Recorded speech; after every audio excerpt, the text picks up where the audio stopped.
ভাই একটু জায়গা দাও, ভাই একটু জায়গা দেন, একটু জায়গা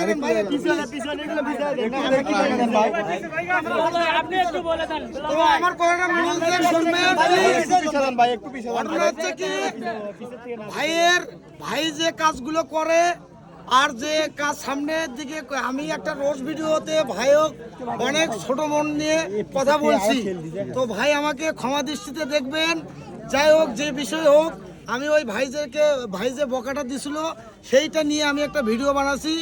তারপরে ভাইয়ের আমি সব কিছু দেখে ভিডিও আমার পেজ থেকে ডিলিট করে দিছি। তো কারো যদি ফেস পেজে এই ভিডিওটা থাকে অন্তত এই লোকে, তো দয়া করে ভিডিওটা ডিলিট করবেন। এনার মতো একজন মানুষ হয় না, এত ভদ্র, এত মন মানসিকতা নরমের মানুষ হয় না, এত এইভাবে অনুদান কাউকে কেউ দিতে পারে না। এই ভাই যেভাবে দেয়, তো ভাইয়ের জন্য অবশ্যই ভালোভাবে থাকবে। আর আমার বিষয়টা ভাই আমাকে ক্ষমা দৃষ্টিতে দেখবেন কিনা। এটা শুনেন, কেউ যখন নিজের ভুল বুঝে তার ক্ষমা চাইতে হয় না, এটা ক্ষমা হয়ে যায়। আমরা অনেক ভুল করি অনেক জায়গায়, আমরা ওইটা তো ভাইয়ের জন্য এইটা আমার পক্ষ থেকে একজন দিয়েছে আমাকে গিফট, আমি দিলাম ভাইকে ভালোবেসে, তো এটা ভাই নিয়ে নেন আপনি। থ্যাংক ইউ ভাই। তাহলে বদনাম করতে কি লাগে না?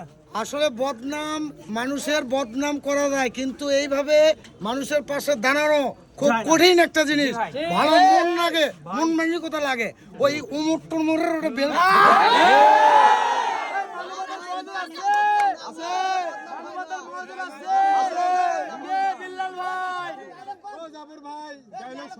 না, আমরা একটু সময় কম, আমরা জাফর ভাই আমরা সবাই নিয়ে